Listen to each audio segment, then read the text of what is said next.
안녕하세요, 부자노트입니다. 오늘은 성수동에 대해서 한번 얘기해볼까 하는데요. 그럼 바로 시작하도록 하겠습니다.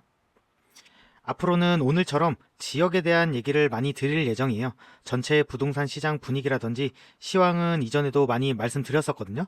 최근 불장의 분위기가 더욱더 가속화되고 있고 주변 인근 단지라든지 중급지, 하급지로 퍼져나가고 있고 그리고 빌라 시장도 지금은 안 좋지만 향후에 곧 분위기를 반전시킬 수 있다. 그러니까 이런 부동산 갭 투자라든지 뭐 빌라 투자 이런 거 생각 있으신 분들은 서울부터 좀 관심을 가지고 좀 빠르게 움직였으면 좋겠다라는 말씀을 드렸었고 궁금하신 분들은 이전 영상 보시면 되실 것 같고 제가 개별 지역에 대한 이슈라든지 뭐 분위기 어떤 것이 특징인지 그리고 향후 어떻게 될 건지 이런 것도 이제 지역에 대한 얘기를 드리면 좋을 것 같아서 앞으로는 지역에 대한 얘기도 많이 드릴 예정입니다. 그래서 첫 번째로는 성수동을 골라봤어요. 서울에서도 핵심 입지죠. 그래서 성수동에 대해서 말씀드릴 예정인데 결론부터 말씀드리면 성수동은 지금도 서울의 핵심 입지이고 그런 지위를 유지할 걸로 생각이 되고 향후에 이런 부분이 더 확실해지고 성수동에 대한 지가 희소성 그리고 가치는 더 치솟지 않을까. 그래서 강남에 버금가는 그 용산에 버금가는 지역이 되지 않을까라고 생각이 돼서 첫 번째로 성수동을 가져왔습니다. 그럼 바로 시작하도록 하겠습니다. 부동산 요소에 대해서 주거, 상업, 업무, 뭐 교통, 뭐 물리적인 입지죠. 이렇게 네 부분으로 나눠서 볼 텐데요.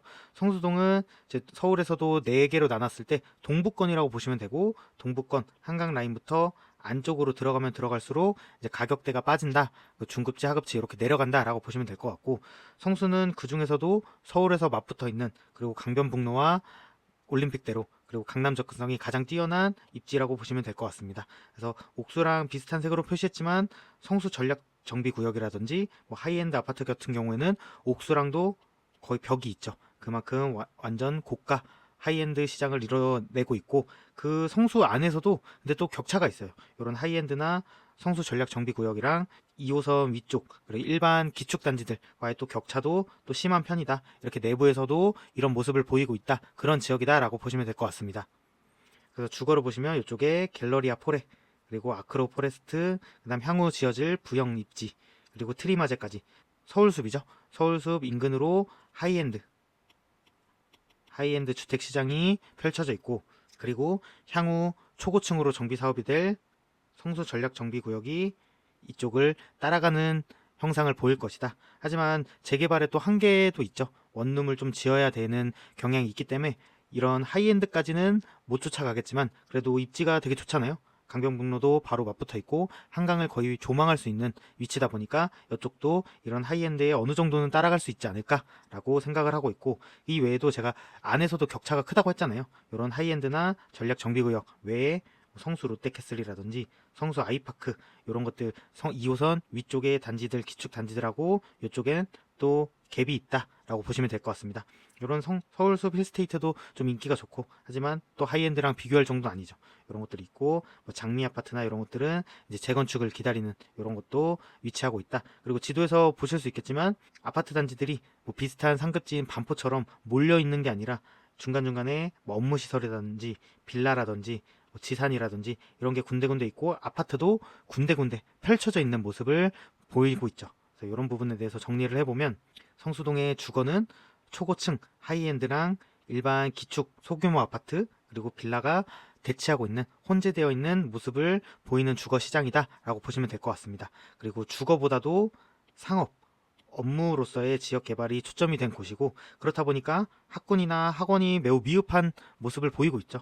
그래서 아이를 키우기 좋은 여건은 아니다. 그래서 여기 사시다가 아이가 생기면 반포로 주로 가시는 경향이 있죠. 그래서 이런 부분에서 뭐 아이를 키우거나 가족이 살 만한 입지는 크게 아니다라고 보시면 될 것 같습니다. 하지만 저는 향후 전망으로는 성수 전략 정비구역 초고층 대단지로 입주하잖아요. 그리고 여기에 들어오시는 분들이 이제 소득 수준이 좀 높은 분들이 들어오실 텐데 이런 입주가 전환점이 되지 않을까라고 생각을 하고 있습니다. 어쨌든 대단지가 이렇게 쭉 들어오고 소득 수준이 높은 분들이 들어오면 학군이 점차 좋아질 수밖에 없거든요. 그래서 성수 전략정비구역 입주가 전환점이 될 거다라고 생각이 되고 서울숲이랑 한강이라는 독보적인 메리트를 지속적으로 갖고 있을 거기 때문에 향후의 주거 전망도 좋지 않을까라고 생각을 하고 있습니다. 그리고 이런 하이엔드 주택시장이 옆에 붙어 있다는 게 가격 측면에서 저는 확실한 리딩 단지가 된다고 생각을 하거든요. 뭐 하이엔드랑 일반 아파트 시장은 달라 이렇게 말할 수도 있겠지만 저는 그렇게 딱 시장을 별개로 나눠서 볼 수는 없다고 생각을 하거든요. 이런 하이엔드 시장이 선두 리딩 단지를 굳건히 해주면 어쨌든 조금씩이라도 따라간다고 생각을 하고, 이런 하이엔드 주택 시장이 옆에 있다는 게 좀 확실한 장점이 아닐까라고 생각을 하고 있습니다. 그 다음으로 상업을 한번 보면, 요게 이제 여기 아틀리에 상권이고, 여기가 성수 카페 거리에 있는 디올 매장이죠. 이렇게 상권으로도 현재 서울에서 거의 뭐 가장 핫한 상권 중에 하나가 아닌가라고 생각이 듭니다. 그래서 아까 말씀드린 아틀리에 길은 이쪽에 있는 상황이고, 그리고 성수 카페 거리는 이쪽, 디올 매장도 이쪽에 있죠. 그리고 이렇게 상권이 성수동이 매우 핫하다 보니까, 그리고 이제 외국인들도 뭐 명동 이런 쪽보다 성수동을 많이 간다는 얘기를 하고 있는데, 이렇다 보니까 상권이 지금 가장 핵심으로는 이쪽으로 많이 퍼지고 있는 상황입니다. 많이 퍼지고 있는 상황이고, 성수낙락 지산이 들어오면서 이쪽도 상권이 괜찮아지고 있고, 이런 상권이 또 송정동까지 퍼지고 있는, 그래서 이렇게 쭉쭉쭉 확장해 나가고 있는 상황이다 라고 보시면 될 것 같습니다. 그리고 오늘 제가 성수동에 대해서 말씀드리고자 딱 정한 케이스도 이 부분이거든요. 저는 이 부분이 제일 핵심이라고 생각이 드는데, 성수동에 보시면 요즘 팝업을 되게 많이 하고 있거든요. 이런 팝업들에 대해서 기사가 있어서 보시면, 팝업에 대해서 20평대 하루에 200에서 400만원, 주말에는 250만원 이상이다. 그리고 좀 큰 평수 단독주택 같은 경우에는 하루에 2,500만원을 내는 수준도 된다 라고 보시면 될 것 같습니다. 이런 팝업이 많이 열리고 있는데, 이런 것들이 왜 중요하냐, 다음 장에서 말씀을 드리면, 성수동 상권은 노후 지역에 이제 개성 있는 매장들이 들어오면서 발전한 상권이죠. 이전에는 뭐 정비소라든지 이런 것들이 많은 노후 상권이었는데, 이런 것들의 임대료가 저렴한 건물에 개성 있는 매장들이 들어오면서 발전한 상권이다. 근데 이런 핫한 상권들이 보통 이런 과정을 겪잖아요. 관심이 집중되고 상권이 흥행하다 보면 임대료가 상승하고, 그럼 다시 이런 분들이 다른 곳으로 이동해서 공실이 증가하고 다시 상권이 하락세를 겪는, 이런 게 이제 사이클인데, 그러니까 젠트리피케이션이라고도 하잖아요. 그리고 이런 유행 상권들이 사이클이 점점 짧아지고 있는 추세죠. 그래서 이런 핫한 상권에 투자로 들어가는 게 이런 리스크가 있는데, 성수동은 아까 기사에서 말씀드렸듯이 팝업들이 들어가고 있잖아요. 성수동도 이미 임대료가 많이 올라가면서 한계라는 얘기가 많이 나왔었는데, 그 자리를 기업들이 팝업으로 이제 메우고 있고, 그리고 기업들이 본사라든지, 그리고 이렇게 팝업처럼 마케팅으로 이용하는 상권이 되고 있다라고, 이게 현 상황이라고 보시면 될 것 같습니다. 어떤 부분에 있어서 명동과 되게 유사하죠. 명동에서도 하나의 매장을 임대료를 크게 주더라도 뭔가 홍보관처럼 매장을 뭐 물건을 파는 게 핵심이 아닌 이런 브랜드가 있다라는 홍보 차원에서 매장을 많이 내는데, 요것처럼 성수동도 그런 마케팅 상권으로 변하고 있다라고 보시면 될 것 같습니다. 이런 부분이 왜 중요하냐? 임대료 수준이나 기준이 아예 달라집니다. 개인들이 뭔가 물건을 팔려고 하는 상권에서 임대료를 지불할 수 있는 한계는 되게 좀 낮은 편인데, 이렇게 기업들이 어차피 마케팅 비용으로 쓸 돈을 임대료로 쓴다, 그리고 이렇게 팝업으로 쓴다라고 하면 그 임대료 수준이 개인이 쓰는 임대료 수준이랑 훨씬 달라질 수가 있거든요. 이렇게 임대료 수준이 격이 달라지면 성수동의 토지 가격은 상승할 수밖에 없죠.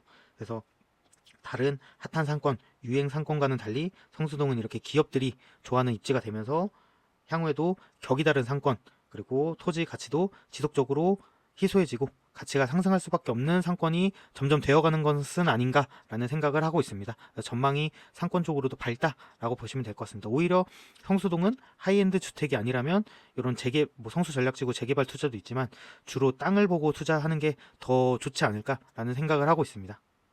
그리고 업무 부분에 대해서 보면 이렇게 지산들이 많이 들어왔죠. 거의 이제 성수동도 거의 서울의 하나의 업무지구로서 입지를 굳히고 있다라고 보시면 될 것 같습니다. 그리고 이쪽도 성수낙락의 모습인데 되게 발전한 업무지구의 모습을 하고 있죠.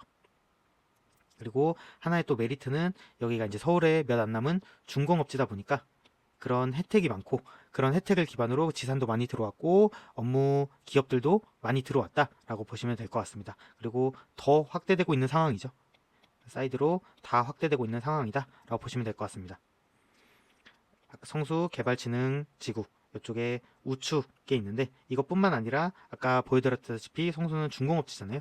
이런 성수 개발진흥지구, 기존의 개발진흥지구에는 혜택을 많이 줬었거든요. 용적률이라든지 세금 혜택을 줬었는데, 여기뿐만 아니라 전 지역, 전 중공업지 성수 전체에 대해서 뭔가 디자인적으로 특색이 있거나 뭔가 친환경적이라든지 이런 걸 하면 추가로 용적률을 주겠다 라는 것을 계획하고 있고 추진하고 있는 상황입니다. 그럼 향후에 업무 시설은 어떻게 될 거냐? 여기도 성수 업무 시설도 뭔가 대기업 이런 것보다는 스타트업 위주로 성장한 케이스죠. 그리고 지식산업센터나 업무 시설들이 중공업지 혜택을 기반으로 빠르게 공급됐고, 어떻게 한편으로는 태형 PF 사태의 시발점이기도 하죠. 이런 시행사들이 땅값을 무리하게 비싸게 사다 보니까, 그리고 고금리나 이런 경기 사이클이 꺾이다 보니까 이런 PF 사태도 터지는 시발점이 되기도 했었다. 그래서 지금은 PF 사태 이후에 호가를 시행사들이 비싸게 사줬으니까 내 땅값도 이 정도 수준이구나 라고 생각했던 분들이 막 호가를 높였었는데, 그런 땅값 호가 상승세도 주춤하고 있고, 그렇게 호가 올린 매물도 다시 내리고 있는 상황이라고 보시면 될 것 같습니다. 하지만 이런 지금은 조금 흔들리고 있지만 계속 봐야 되는 게 저는 이런 부분인 것 같아요. 향후 전망이 젊은 사업가들이 향후에 본사를 두고 싶어하는 입지가 됐어요. 이미 됐고, 무신사도 그렇고, 많은 젠틀몬스터도 그렇고, 좀 젊은 트렌디한 브랜드들이 본사를 입점하고 싶어하는 곳으로 바뀌었잖아요. 아까 상권에서 팝업 스토어들이 들어오듯이 이렇게 젊은 사업가들, 그리고 스타트업, 그리고 트렌디한 회사들이 들어오고 싶어하는, 본사를 두고 싶어하는 입지가 되었고, 그래서 그렇다 보니까 업무직으로서의 좀 확실한 입지를 향후에도 더 굳건하게 유지하지 않을까. 그리고 중공업 지역, 그리고 개발진흥지구가 있다 보니까 이런 부분에 대해서 계속 혜택이 부과되는 지역이다 보니까 전망이 밝을 수밖에 없다라고 볼 수 있을 것 같습니다. 마지막으로 교통, 물리적 입지를 보고 싶은데요.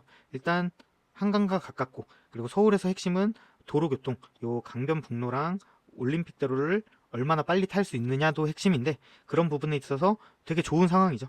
성수대교, 영동대교 이렇게 다리도 두 개나 있기 때문에 양쪽에 있어서 강변북로나 올림픽대로를 타는데 되게 빠르게 탈 수 있다. 교통적으로 매우 좋은 상황이고, 그리고 물리적으로도 강남과 너무 가깝죠. 그렇다 보니까 교통, 물리적인 입지 차원에서도 되게 좋은 입지를 가지고 있다라고 보시면 될 것 같습니다.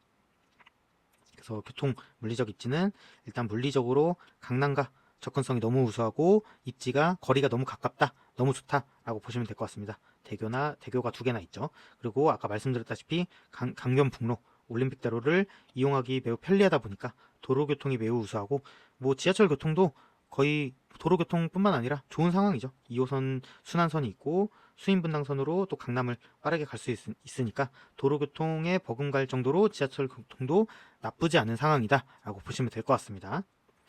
성수동을 계속 주목해야 되는 이유, 오늘 요약을 해보면, 주거는 이제 지금은 주거가 메인인 지역은 아니고 딱 그냥 하이엔드 주택과 기축시장 소규모 단지들 몇 개 있는 정도 수준이고, 학군도 미흡하고 이런 상황이긴 하지만, 향후에 성수 전략 정비구역이 들어오면서 현재보다는 더 좋아질 수밖에 없는, 주거로서도 더 좋아질 수밖에 없는 지역이고, 상급지로서 입지를 확실하게 하지 않을까라고 생각되는 지역이고, 상권으로서는 기업들이 마케팅 상권, 명동처럼 그런 식으로 이용하다 보니까 가치가 더 올라갈 수밖에 없는 상황이다.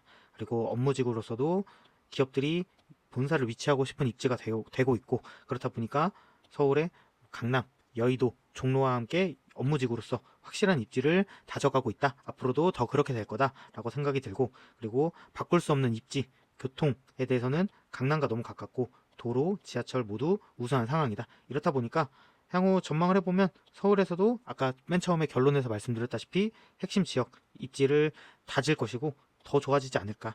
그래서 이런 부분에 대해서 성수동은 향후에도 계속 좋아질 수밖에 없으니까 좀 주목했으면 좋겠다가 핵심이라고 보시면 될 것 같습니다. 오늘도 긴 영상 봐주셔서 감사합니다. 다음에도 좋은 영상으로 돌아오겠습니다.